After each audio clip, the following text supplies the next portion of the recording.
Welcome to This Explainer.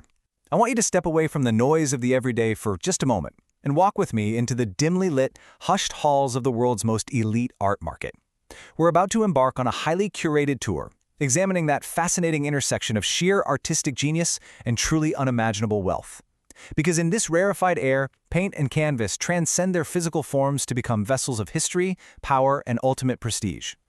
You see, when an artwork enters this exclusive echelon, it's really no longer just a painting.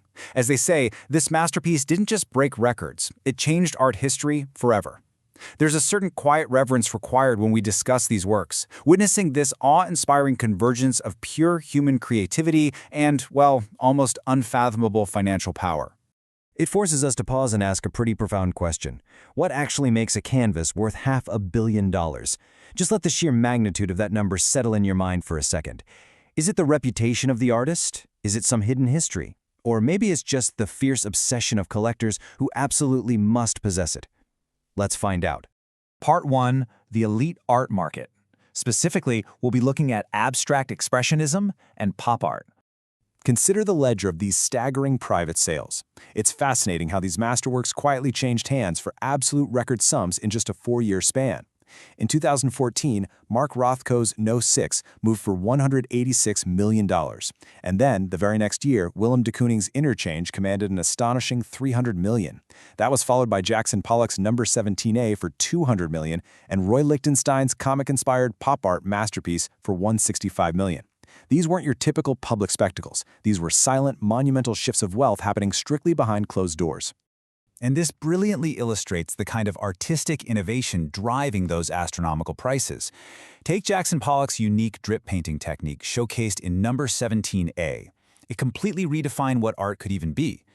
There's this incredible contrast to think about here. You have the physical, chaotic, entirely spontaneous energy of Pollock's method on the canvas, standing in stark juxtaposition against the cold, staggering reality of a $200 million price tag. Similarly, we have to consider the profound emotional weight of color.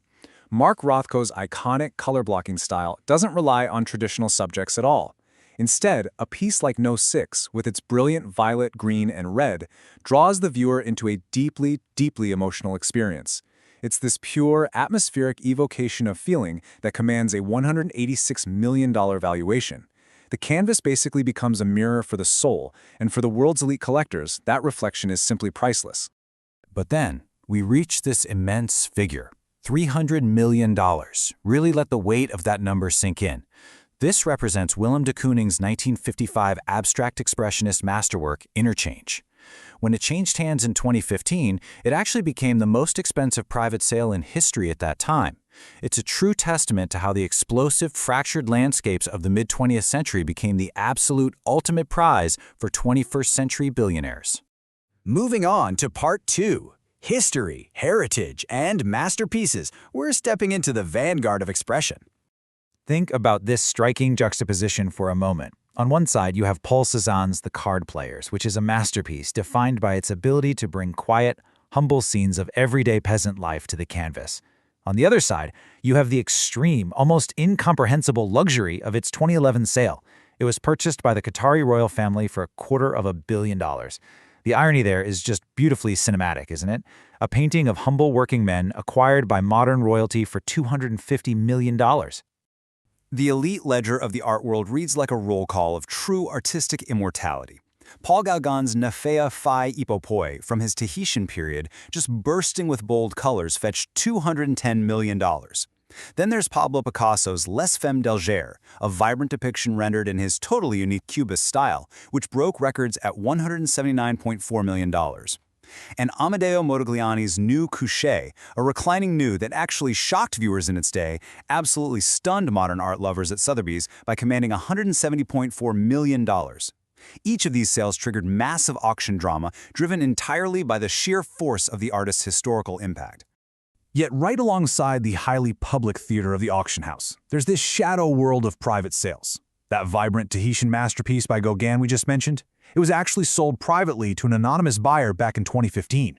I want you to feel the tension of that secrecy. Who is the current custodian of this vibrant piece of cultural history? Well, in this elite market, the mystery is often just as compelling as the masterpiece itself.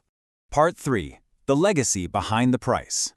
Here, we explore art as a profound symbol of history. The truly crucial point here is that some art carries the incredible, heavy weight of world history with it. Just look at Gustav Klimt's portrait of Adele Bloch-Bauer I. First, you have the creation of this glittering, transcendent portrait, which is often nicknamed the Woman in Gold. Second, you have its genuinely harrowing journey. It was stolen during incredibly dark times and eventually became a global symbol of justice and restitution. Finally, all of this profound legacy culminated in a historic $135 million sale. Its value is just inextricably tied to the ultimate triumph of its survival. And that brings us to part 4, the $500 million mystery, the ultimate record breaker. We are now approaching the absolute pinnacle of the elite art world. For years, Interchange and the card players sat comfortably at the absolute summit of human extravagance at $300 million and $250 million.